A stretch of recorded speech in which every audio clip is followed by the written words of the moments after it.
Well, two surface-to-air missiles have been fired at a Russian passenger plane flying over Syrian territory. The pilots managed to maneuver the plane in time, and the missiles nearly missed the aircraft. It's still not clear who fired the missiles. The Russian plane, belonging to Nordwind Airlines, was carrying around 200 passengers.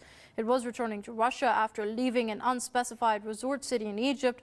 Russia's embassy in Damascus is looking into the attack. In December, the foreign-backed militants fighting against the Syrian government fired at a Syrian passenger plane as it was preparing to take off from Aleppo airport. The militants have repeatedly threatened to shoot down passenger planes at Damascus and Aleppo airports.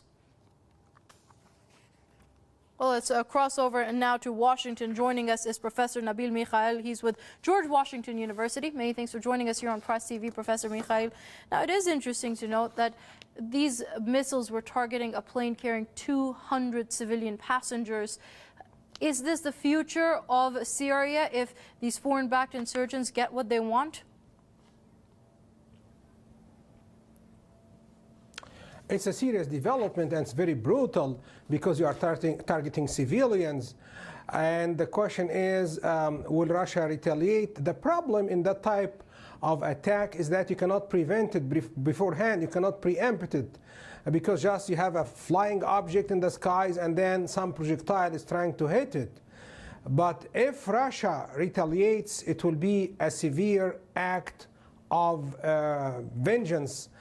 Because just the Russians are ruthless when it comes to repelling any attack. I recall reading the story of how the KGB, the former Soviet intelligence, retaliated when a number of Soviet citizens and officials were killed in Lebanon.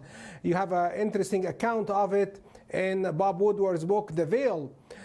So Russia takes very seriously these actions. They are angry. They can actually become more brutal. It can drag them into acts of retaliation. It can be a non-stoppable action if they are repeated. So I hope no attacks will happen, because otherwise it can kick off a vicious cycle of attack and counterattack. More civilians are killed, more bloodshed is spilled. Right, now, Professor Mikhail, you did mention that such attacks cannot be preempted, so to speak. But these foreign-backed militants have repeatedly threatened to shoot down passenger planes.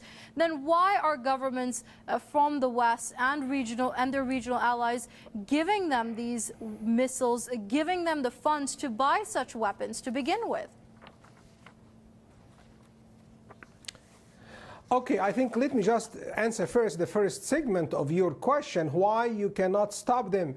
Because militarily speaking, you cannot locate them.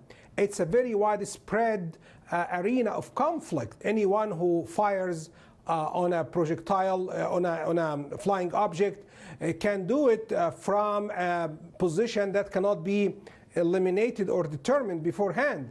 As to why does the West support people in Syria who are practicing acts of terror since the attack happened against a plane carrying civilians, it's a big moral test for the West. They basically do not want the current regime in Syria to stay. But they have not established a consensus on how to establish regime change in Syria, so their policy reflects really serious confusion. It's a puzzle. It has become the Syrian puzzle. You are trying to decode the puzzle, but you are using methods that could lead to no solution, to no exit. So the West is still thinking, after 2 years of a very, very blood conflict, what kind of identity do these rebels carry? How to help them? What kind of weapons they should receive? The West has established a moral case for Syria, but it has failed to establish a viable strategy how to resolve the conflict. Okay. And again, this will mean more turmoil, more this instability in Syria. Okay, we're going to have to leave it there. That was Professor Nabil Mikhail joining us from studios in Washington. He's with George Washington University. Thank you very much, Professor, for your comments here on Press TV.